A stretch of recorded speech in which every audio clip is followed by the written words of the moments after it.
Peuple de Dieu, amis de Dieu, enfants de Dieu, bien-aimés de Dieu, je vous salue. Aujourd'hui, nous allons parler d'un thème très important qui va affecter votre foi. Et je connais le Dieu à qui je suis en train de rendre témoignage, mes bien-aimés. Aujourd'hui, nous allons parler d'un thème, l'amour de Dieu. Dieu est amour. Bien-aimés, vouloir ou pas, accepter ou ne pas accepter, Dieu reste l'amour. Du commencement de la Bible, du Genèse en Apocalypse, Dieu reste l'amour. C'est pourquoi nous sommes dans le livre de Jean chapitre 11, commençant du premier verset, ainsi de suite, jusque là où vous pouvez vous limiter. Mais l'histoire dans Jean 11, c'est l'histoire que vous connaissez tout le monde, c'est dans l'histoire de Lazare, la mort de Lazare. Ce que j'ai épinglé dans cette histoire, j'ai épinglé d'abord l'amour. La Bible nous dit que Lazare était celui que Jésus aimait. Bien-aimé, si Dieu t'aime, la mort ne te fera rien. Si Dieu t'aime, tu n'échoueras pas. Si Dieu t'aime, les liens vont être brisés. Si Dieu t'aime, tu seras délivré. Bien-aimé, je ne peux pas croire que en tant qu'un homme de Dieu, il n'y a pas l'amour en toi. Tu n'exerces jamais, il n'y a pas de signaux d'amour en toi. Et tu veux nous faire croire que tu as Dieu. Bien-aimé, partout où tu ne verras pas l'amour, il n'y a pas Dieu. L'amour véritable, c'est Dieu.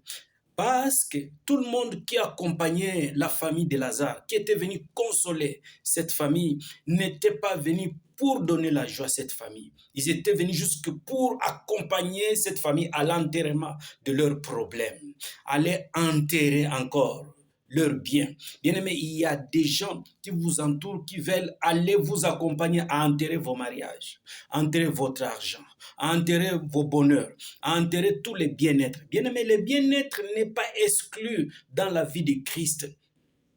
Christ veut que nous soyons très bien ici-bas. Mais ce n'est pas ça l'essentiel. L'essentiel d'abord, c'est chercher à ce que ton cœur soit propre et pur. Et quand Dieu te regarde, il te voit irrépréhensible et il te voit un homme saint. Bien-aimé, dans ce passage, vous allez comprendre que l'homme ne t'apportera jamais la solution parce que dans l'homme, il n'y a pas le véritable amour. Le véritable amour que moi, je t'annonce à ce jour, c'est Jésus-Christ de Nazareth. On a accompagné Lazare à l'enterrement. On a enterré Lazare et sa famille et les voisins et les gens qui sont venus accompagner et tout le monde qui était là et ils ont pris la terre, ils ont enterré Lazare. Lazare ne pouvait pas exister. Mais ils ont oublié qu'il y avait l'amour qui vivait encore. Il y avait encore l'amour quelque part.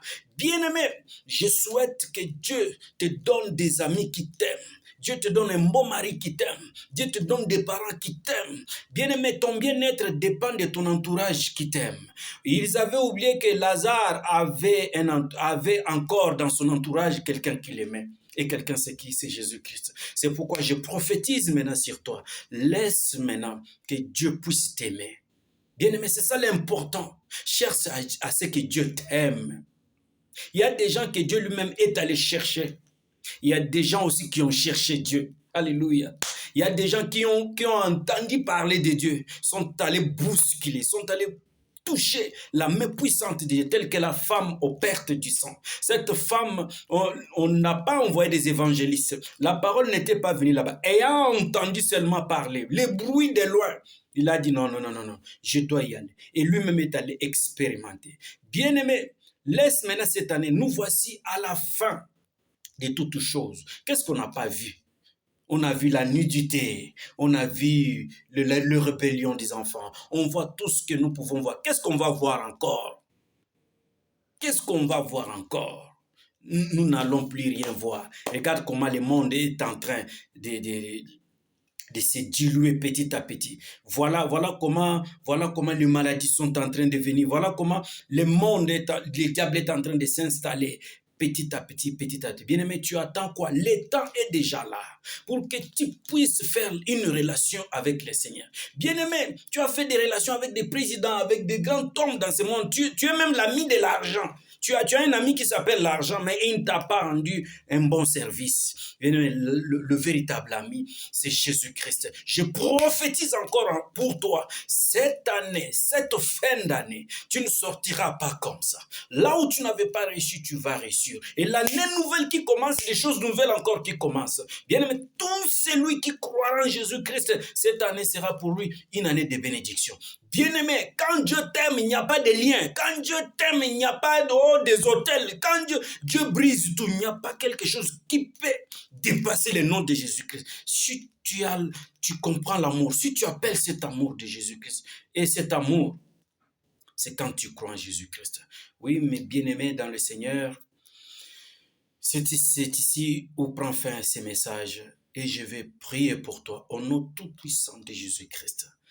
Je viens maintenant, Seigneur, recommander mes bien-aimés, tous ceux qui sont dans des difficultés en ces moments-ci, tous ceux qui sont dans des hôpitaux avec des maladies incurables, avec des maladies qui ont baissé leur foi. Seigneur, étends ta main de puissance. Je vois quelqu'un quelque part qui a un problème sérieux et ce problème, c'est un problème financier, c'est un problème de la famille, c'est un problème de la procréation, c'est un problème de tout genre, Seigneur. Je vois ta main puissante en train de toucher parce que c'est toi, le Dieu, qui a eu pitié de cet homme à la piscine de Bethsaïda. Tu es le même Dieu. Seigneur, que ces gens puissent retrouver la vie. Seigneur, nous voulons vivre des témoignages. Des témoignages. Au nom de Jésus-Christ. Amen. Que le Seigneur vous bénisse.